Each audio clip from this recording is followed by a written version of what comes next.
and welcome back to Sheffield Banjo Lessons, where today we are going to do an exercise that is going to help your lateral stretching on your left hand. So it can be really tricky to know how to sort of develop the reach and the stretch on your left hand. So we're just going to look at a really simple exercise that's going to kind of help build that for you. Okay, and we're going to use the G major scale today.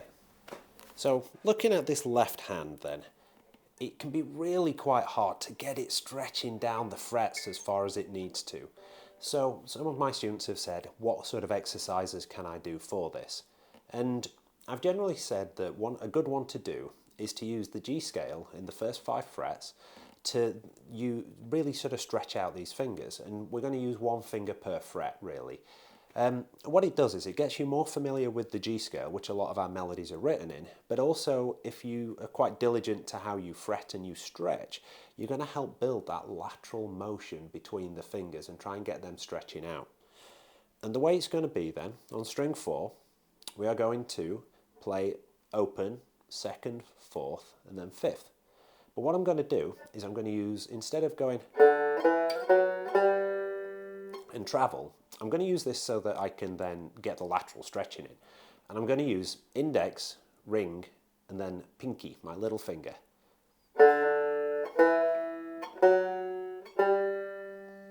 And if you notice, if I can get this guy out of the way, I've left them all on. And you can see that's really stretching out my hand. And it's going to feel a little bit awkward and a bit strained to begin with, but the more reps you do of it, the sort of more easy it will be.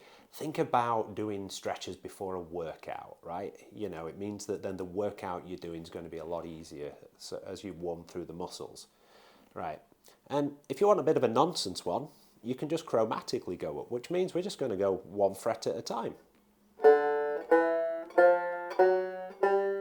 And we've then brought in that middle finger, and we can work back down.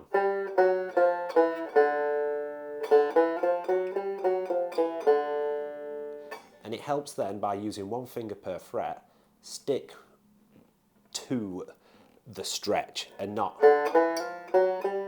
move too far that way. Right, so let's carry on with the scale then. So again, same theory, 0, 2, 4, 5. And then on the G string, it's going to be the same intervals, the same frets, same fingers again.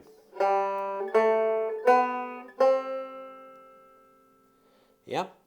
Now, this is where we can use the B string, string 2, as a bit of a sort of extra stretch if you're ready for it. And it's going to be the 1st fret, the 3rd fret, and the 5th fret we need after we play it open. And I'm going to use here my index, then my middle, and then my little finger. Have a watch.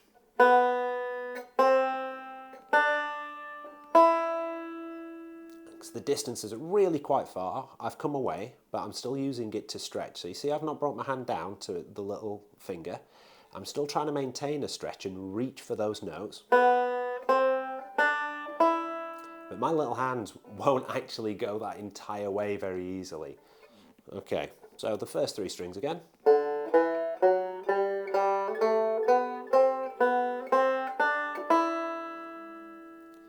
And then on string 1, it's the same as the others. It's 0, 2, 4, 5.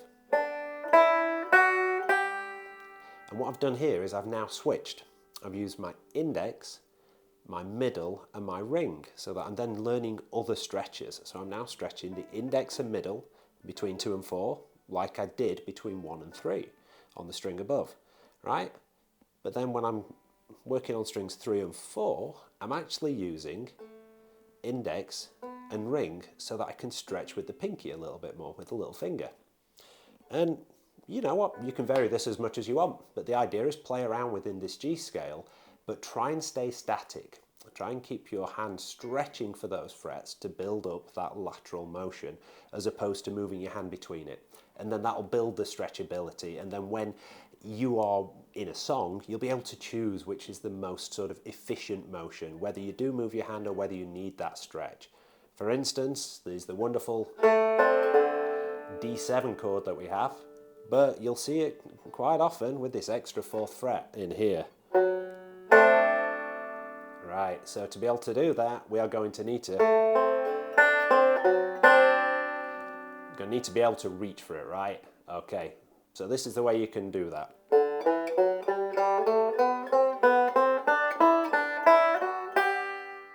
Or the little nonsense one fret at a time.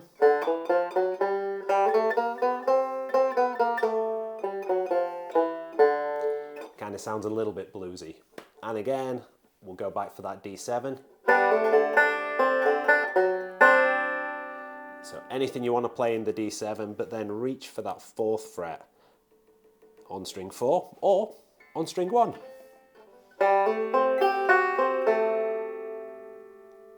Okay, so pretty tough, but keep working on them, and the idea is they're going to be rough until you get them smoother, and then it'll just pay you back when you're learning complex songs where you need these stretches.